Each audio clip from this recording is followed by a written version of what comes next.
சிவகாமியின் சபதம் அத்தியாயம் 13 அமரசிருஷ்டி அத்தியாயம் 13 அமரசிருஷ்டி அமரசிருஷ்டி புத்த சந்நியாசியின் குரலைக் கேட்டதும் திரும்பிப் பார்த்த ஆயனர் விரைந்தெழுந்து, வாருங்கள் அடிகளே வாருங்கள் என்று கூறிக்கொண்டே வாசற்படியண்டை சென்றார்.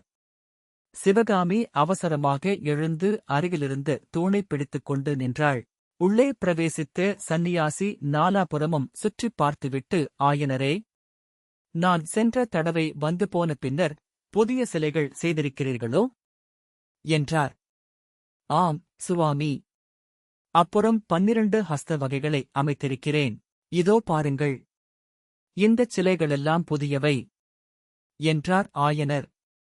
சந்நியாசி ஆயனர் காட்டிய சிலைகளை கண்ணோட்டமாய் பார்த்துவிட்டு தூணைப் பிடித்துக் கொண்டு நின்ற சிவகாமியை நோக்கியபடி, அதோ அந்தத் தூணின் அருகில் நிற்பதும் சிலைதானோ என்று வினவினார். அப்போது புத்த சந்நியாசியின் கரூர முகத்தில் தோன்றிய புன்னகை அந்த முகத்தின் விகாரத்தை அதிகமாக்கிற்று. ஆயனர் சிரித்துக் கொண்டே, இல்லை சுவாமி, அவள் என் பெண் சிவகாமி, குழந்தாய். இதோ நாகநந்தி அடிகள் வந்திருக்கிறார், பார். சந்நியாசிக்கு வந்தனம் செய் என்றார். சிவகாமி அச்சமயம் நாகந்திக்குப் பின்னால் வந்த இளைஞனைக் கடைக்கண்ணால் பார்த்துக் கொண்டிருந்தாள். ஆயனர் கூறியதைக் கேட்டதும் சந்நியாசியின் பக்கம் திரும்பி நமஸ்கரித்தாள். சந்நியாசியுடன் உள்ளே பிரவேசித்த பரஞ்சோதி அந்த சிற்ப மண்டபத்தில் நாலாபுறமும் காணப்பட்ட அதிசயங்களைப் பார்த்த வண்ணம் வாசற்படிக்கு அருகிலேயே பிரமித்துப் போய் நின்றான். அம்மாதிரியான அபூர்வ வேலைப்பாடமைந்த சிற்பங்களையும் சித்திரங்களையும் அவன் அதற்கு முன்னால் பார்த்ததே இல்லை. இடையிடையே அவன் ஆயனர், சிவகாமி இவர்களையும் கவனித்தான். அன்று பல்லக்கில் அமர்ந்திருந்தவர்கள் மதயானையின் கோபத்திலிருந்து தன்னால் காப்பாற்றப்பட்டவர்கள் அவர்கள்தான் என்பதைத் தெரிந்து கொண்டான்.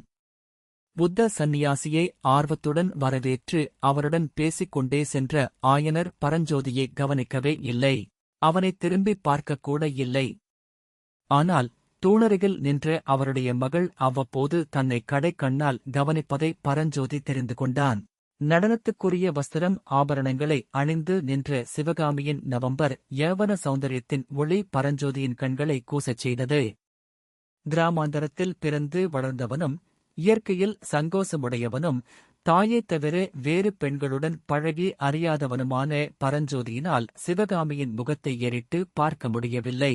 அதிலும் சிவகாமி தன்னை கவனிக்கிறாள் என்பதை அவன் அறிந்த பின்னர் அவர்கள் இருந்த பக்கமே திரும்பாமல் எதிர்ப்புற கூடத்தில் காணப்பட்ட சிலைகளைப் பார்த்த வண்ணம் நின்று கொண்டிருந்தான். அந்தச் சிலைகளின் தோற்றத்திலும் முக பாவத்திலும் ஏதோ ஓர் அதிசயம் இருப்பதாக அவனுக்குத் தோன்றியது. அந்த அதிசயம் இன்னதென்பது மின்வெட்டைப் போல் அவன் உள்ளத்தில் உதித்தது. இந்தச் சிலைகள் எல்லாம் தூணருகில் நின்று தன்னை கடைக்கண்ணால் பார்த்துக் கொண்டிருக்கும் பெண்ணின் பல்வேறு தோற்றங்கள்தாம். இந்த உண்மையை அவன் உள்ளம் கண்டதும் சிவகாமியிடம் அவனுக்கு தெய்வங்களிடம் உண்டாவது போன்ற பயபக்தி உண்டாயிற்று. சிவகாமி புத்த சந்நியாசியை நமஸ்கரித்தபோது அவர் ஆர்வம் ததும்பிய விழிகளால் அவளை விழுங்குபவர் போல் பார்த்துவிட்டு, புத்த தேவர் அருளால் உன் கோரிக்கை நிறைவேறட்டும் அம்மா. புத்த சந்நியாசினி ஆகஸ்ட் விரும்புவதாக சற்று முன்னால் நீதானே சொல்லிக் கொண்டிருந்தாய் என்றார். இந்த ஆசி மொழியானது சிவகாமிக்கு அருவருப்பை உண்டாக்கியது என்று அவள் முகபாவத்தில் தெரிந்தது.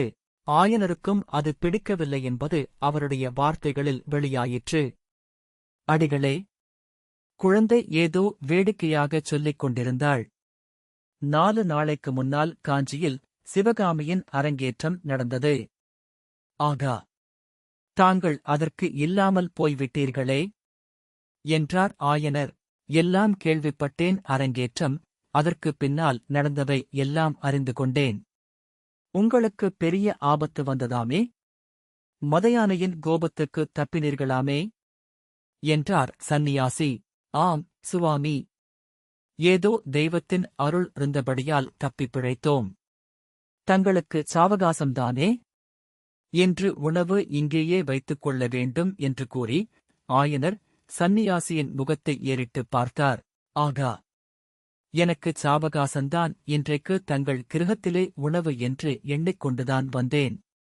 தங்களுக்கு அதிகச் சிரமம் இல்லாவிட்டால் என்று சந்நியாசி கூறுவதற்குள் சிரமமா? என்னுடைய பாக்கியம் என்றார் ஆயனர். முற்றத்தில் கிடந்த 2 பெரிய கற்களில் இருவரும் எதிர் எதிராக அமர்ந்தார்கள். அம்மா, சிவகாமி, நீயும் உட்காரலாமே. அடிகளுக்கு கலைகளில் அபார பிரேமை, தெரியுமோ இல்லையோ என்று ஆயனர் கூறிவிட்டு சந்நியாசியைப் பார்த்து சற்று மெதுவான குரலில், அடிகளே, அஜந்தா சித்திரங்களைப் பற்றி ஏதாவது தகவல் வந்ததா என்று கேட்டார். அப்போது அவருடைய முகத்தில் அளவிடக்கூடாத ஆர்வம் தோன்றியது. ஆயனர் உட்காரச் சொல்லியும் சிவகாமி உட்காரவில்லை. தூணை பிடித்துக் கொண்டே நின்றாள். அவளுடைய கவனம் இவர்களுடைய பேச்சில் இருந்தபோதிலும் இடையிடையே கண்கள் பரஞ்சோதியையும் கவனித்தன. புத்த சந்நியாசி ஆயனரின் கேள்விகளுக்கு மறுமொழி சொல்லாமல், ஆயனரே, தெய்வத்தின் சிருஷ்டியைக் காட்டிலும் உங்களுடைய சிருஷ்டியே மேல் என்று எனக்குத் தோன்றுகிறது என்றார். சுவாமி என்று ஆயனர் மறுமொழி சொல்ல ஆரம்பித்தபோது சந்நியாசி அதற்கு இடங்கொடாமல் தொடர்ந்து சொன்னார். நான் முகஸ்துதி செய்யவில்லை, ஆயனரே. உண்மையைச் சொல்லுகிறேன். தெய்வத்தின் சிருஷ்டி அழிந்து போகக்கூடியது. இந்த மனித உடல் 100 வயதுக்கு மேல் கிடையாது. நரை, திரை, மூப்புத் துன்பங்கள் மனித தேகத்துக்கு உண்டு. ஆனால் நீர் அமைத்திருக்கிறீரே இந்த அற்புதச் சிலைகள், இவற்றுக்கு அழிவே இல்லையல்லவா? நரை, திரை, மூப்புத் துன்பம் இந்தச் சிலைகளை அணுகாவல்லவா? கல்லால் அமைந்த இந்தச் சிலைகளில் விளங்கும் ஜீவகளை 1000 வருஷங்கள் ஆனபோதிலும் மங்காமல் பிரகாசிக்குமல்லவா? உம்முடைய சிருஷ்டி தெய்வ சிருஷ்டியைக் காட்டிலும் மேல் என்பதில் சந்தேகம் என்ன? இதையெல்லாம் கேட்ட ஆயன சிற்பியின் முகத்தில் கலை ஞானத்தின் கர்வம் தாண்டவமாடியது.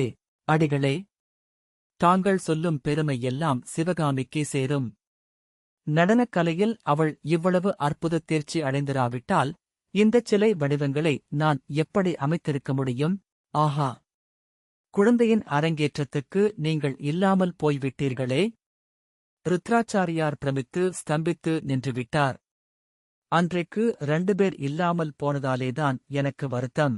தாங்களும் இல்லை, நாவுக்கரசர் பெருமானும் இல்லை. ஆமாம், ஆமாம். ஆயனரே, நாவுக்கரசர் சிவகாமியின் அரங்கேற்றத்தின் போது இருந்திருந்தால் ரொம்பவும் குதூகலமடைந்திருப்பார். முக்கியமாக சக்கரவர்த்தியின் மத்த விலாசத்திலிருந்து எடுத்து அபிநயம் செய்த கட்டத்தை ரொம்பவும் ரசித்திருப்பார் நாவுக்கரசர். மதுபானம் செய்து புத்த சந்நியாசியும் காபாலிகனும் சண்டையிட்ட இடம் வெகு ரசமாக இருந்திருக்குமே. ஆயனரின் முகம் சிறிது சுருங்கிற்று.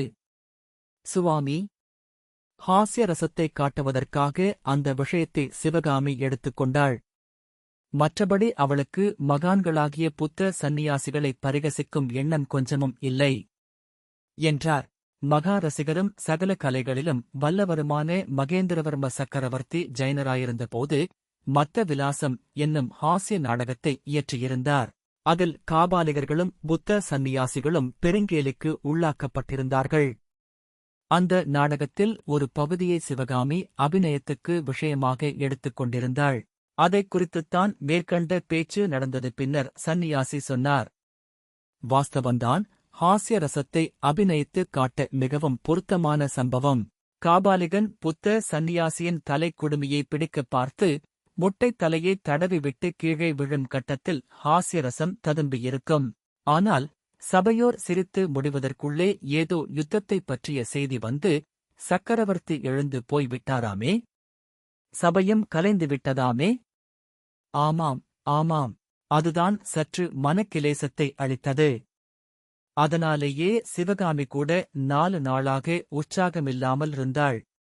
அரங்கேற்றத்துக்குப் பிறகு இன்றைக்குத்தான் மறுபடியும் காலில் சதங்கை கட்டிக்கொண்டாள். அடிகளே, யுத்தம் எதற்காக வருகிறது? எதற்காக ஜனங்கள் ஒருவரையொருவர் கொன்று கொண்டு சாக வேண்டும் என்றார் ஆயனர். ஆயனரே, அந்தக் கேள்வியையே ஏழை சந்நியாசியாகிய என்னிடம் கேட்டு என்ன பிரயோஜனம்? உலகத்திலுள்ள திரிபுவன சக்கரவர்த்திகளையும் குமார சக்கரவர்த்திகளையும் மகாராஜாக்களையும் யுவராஜாக்களையும் சிற்றரசர்களையும் படைத்தலைவர்களையும் கேட்க வேண்டும். கொலையும் கொடூரமும் நிறைந்த இந்த உலகத்தில் புத்த பகவான் அவதரித்து அன்பு மதத்தை பரப்பினார். அதற்காக சந்நியாசிகளின் சங்கத்தையும் ஸ்தாபித்தார்.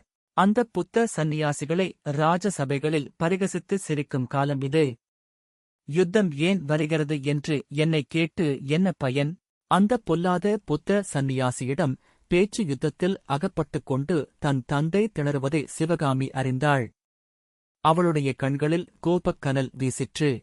அவள், அப்பா, புத்த பகவான் அன்பு மதத்தையும் அஹிம்சா தர்மத்தையும் உபதேசித்தது உண்மைதான்.